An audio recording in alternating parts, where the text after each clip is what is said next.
Good evening. Scotland's Highland Island and rural communities are at the sharp end of the cost of living crisis.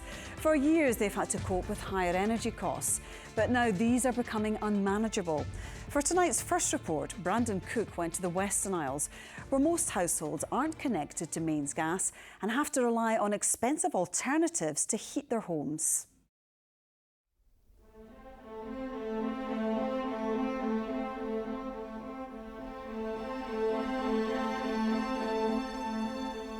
The Outer Hebrides, rugged yet idyllic. A place many families have called home for generations, farming the land, fishing the sea, and now trying to adapt to modern challenges. But the energy crisis is posing a particular problem in rural communities like this. We face higher fuel costs, we face higher food costs, we face kind of higher costs on everything. We hear, oh, it's capped at 2,500 or 3,000, whatever it is. But the reality is that's an average. And those in the south of England are going to be below average, and those in the north of Scotland and on islands and things like that, we're going to be above average. Problems becoming ever more evident as the cost of living spirals. Everyone is worried, everyone's talking about it, everyone doesn't know what to do. And with winter fast approaching, there's real concerns those living in rural areas, islands, will bear the brunt of costs which have already plunged thousands into fuel poverty. Stornoway, the capital of the Western Isles, the islands with the highest rate of fuel poverty in the UK. Over half of households here spend more than 10% of their monthly income on heat and light, double the national average. Energy has always cost more here. It's colder for longer, and most islanders rely on heating oil or liquid petroleum gas. Both have to be shipped across from the mainland. The most recent Scottish Government report on rural living found it was between 15 and 30% more expensive than urban life, and that was last year. Islanders are now seeing bills rise like never before.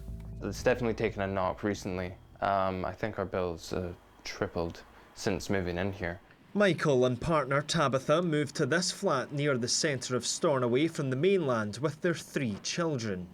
I just worry, you know, especially with winter coming up. I mean, we're a young family. We can work, we do work, and it's a very worrying time. Keeping their children warm and fed is the main priority, but it means watching every penny. It gets very, very cold here. Even just with the winds alone, that makes it freezing. So you don't want to have to think, oh my God, can I heat the house today? Or am I going to go without like cooking stuff just so I can have enough to heat the house so it's not freezing? A typical shop for myself, my partner, and the kids can range anywhere between 130 to close to 200. And a lot of that typically doesn't go on me. I make sure that the kids and my partner eats, so at certain times I can possibly go without. I think a lot of people are either very verbal about their worries or they're very quiet, keep the doors shut, windows shut kind of thing, yeah.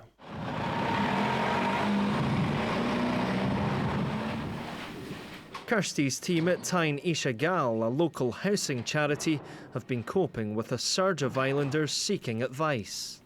People getting letters to say their direct debits are going from, you know, what was a manageable payment to double that cost.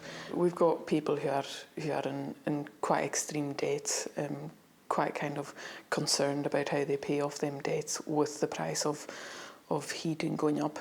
People disconnecting basically, where they're turning off their heating completely because they're so concerned about the cost of what they're going to be paying. Has it been difficult to handle the sheer volume of calls that you've had? Workload has been extremely high because of the number of inquiries that we have had. So our team as a whole has probably started to feel, you know, and that's us just going into a winter where we know there's going to be major issues and hearing more and more concerning stories day in, day out. As it stands, the Western Isles has the highest amount of fuel poverty in Scotland. Can you see that just getting worse, the way that things are going with the cost of living crisis? Yeah, it's definitely only going to get worse. We think it is going to be a very concerning winter this winter and possibly going into next winter as well. And there is a concern that, you know, there isn't that thought of a rural or an island kind of aspect to a lot of policies. Our housing stock is different, our weather is different, so there should be consideration for these kind of areas as well. This year's surge in the cost of living has led many back to the drawing board, and in ways, back in time. In generations gone by, peat cut from the land was the main form of heating here on the Isles. Drying and burning it is a tradition which has slowly faded, but this year there appears to be a resurgence. Donald rears Highland cattle and sheep on these peatlands in North Lewis. This winter he plans to heat his home the way his grandparents once did. That's, of course, if his cows will let him. Hey, come on. I've cut peat for the first time in probably 4 or 5 years. That way I know that I have a fuel. I've got a way of heating at least one room in my house for free over the winter. You can't buy ready cut and dried peat, but you can ask somebody to come in and cut the peats for you. So one of the contractors, his orders trebled this summer, which is you know, an indicator of how many people are going back to it. Carnegie Fuels delivers heating oil to rural homes across mainland Scotland. But sales are noticeably down. I know it's been a warm summer, but people usually still buy oil in the summer and top their tank up ready for winter, where I feel that hasn't happened this summer because of the price. It's interesting and difficult times for our customers and for ourselves, because there's an element of unknown for both of us. Prior to COVID, heating oil was trading about 30 pence a litre, and today it's probably over 90 pence a litre, so it's 3 times the price it was this time 2 years ago. Because of the price of fuel as well, it's costing us twice as much money to fuel our trucks for delivering as well, so it's a catch-22. Do you think many of your customers simply just won't put the heating on as much this year? Unless people can afford to double their budget, they're going to use less. Late last month, the UK government announced households using heating oil would receive £100 to help with their costs. But with no price cap for kerosene, it's a drop in the ocean. That's not a lot of money, you know, on the cost of oil. That's not going to go very, very far, unfortunately. That will help. Every little helps, but that won't solve the problem. What are you forecasting for the winter ahead? Our suppliers are forecasting that, if anything, the oil price will increase this winter, and they're saying potentially if we get a cold winter, it'll be in short supply, because there's just enough, is what they're saying.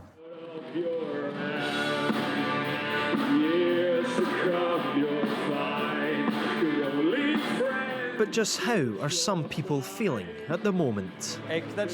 Well, for that I had to sample some of the famous Stornoway nightlife. First stop, this gig by a local band. Everything now, you have to cut back on everything, and you have to think, you know, like, even like cooking at home, you have to think the quickest way of cooking.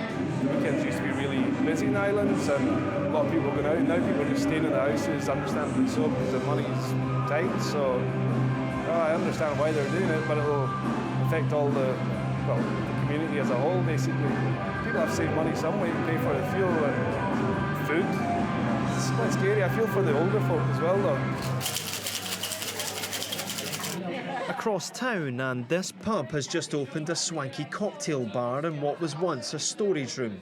It's partly a bid to claw back earnings which are being lost to bills. I just got my letter last week for where my energy is going to be, so we're talking about 4 times what it is just now. It's going to be shooting up to, so it's just, you know, it is scary. And then downstairs we have an open fire, and a bag of coals doubled in price, so do you bother having it, or, you know, what's the cheapest way of running it? What frustrates some people on the Isles is the weather here is perfect for producing green energy. Power from wind is sent via the national grid to the rest of the UK.